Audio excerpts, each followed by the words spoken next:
পশুর হাটে গরু ছাগলের ভিড়ে ছুটে ফিরছেন এক নারী দালাল। কখনো ছাগলের হাটে আবার কখনো গরুর হাটে বিক্রেতার সাথে দর কষাকষি করছেন 4 সন্তানের জননী নাজমা খাতুন।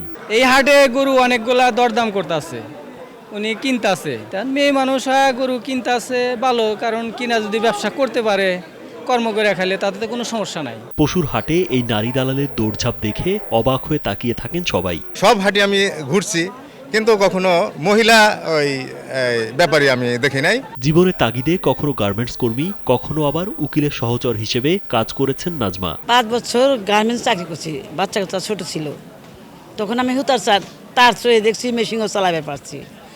এখন আমি মেশিন চালাতে পারি না, সুতার চোহে দেখি না। এখন যে কোনো ব্র্যান্ডের পুরাতন এসি বদলে নতুন ওয়ালটন এসিতে উপভোগ করুন 25% ছাড়।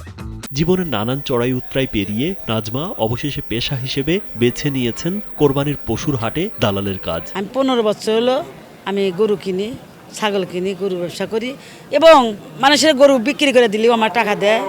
হ্যাঁ, ওটা মানুষের দালালি বলে আর কি। নারী হিসাবে এমন পেশা বেছে নেওয়াকে ভালো দৃষ্টিতেই দেখছেন ক্রেতা বিক্রেতারা। বাংলাদেশে এই প্রথম, তো ওনার লাইফ হিস্ট্রি শুনলাম যে উনি অ্যাকচুয়ালি বিভিন্ন কাজ করছে, এর আগে অনেক কাজ করেছে এবং লাস্টে এই পেশায় আসছে। তো আমি এটাকে পজিটিভ হিসাবেই দেখছি, কারণ এটা জীবিকা হিসাবেই উনি করে খাচ্ছেন। স্বামীর মৃত্যুর পর সন্তানদের বড় করলেও বর্তমানে দেখভালের মতো কেউ পাশে নেই নাজমার, তাই বাধ্য হয়ে এই পেশাকে বেছে নিয়েছেন বলে জানান নাজমা। আমার স্বামীটা মরে গেছে, 19 বছর চলছে। আমার বাচ্চা কাচ্চা 4টা ছেলে, কষ্ট করে মানুষ করছিলাম। আমার ছেলে আমার বাদ দেয় না। আমি সেই কারণে আমি কোনো খারাপ রাস্তা না যায় আমি গরু বেচা কেনা করি খাই। শেষ জীবনে কেউ যদি তার দিকে সহযোগিতার হাত বাড়িয়ে দেয়, তাহলে বাকি জীবন একটু আরামে কাটাতে পারবেন বলে জানান তিনি। আপনারা যদি একটু সহায়তা করলেনি, এখন আমি সহেদে হাত আছে, রথ আছে, ভালো আছে, গরু কিনতেছি, বেচতেছি, তো আমার রথটা পড়ে যায়, তখন আমার কোনো রেজেক্ট ছিল না। বেটারা দিবে না, স্বামী নাই, সেজন্যে আপনারা আমার কিছু যদি সহায়তা করলেনি, আমি শেষ জীবনে একটু চলাফেরা করে খাইলাম না।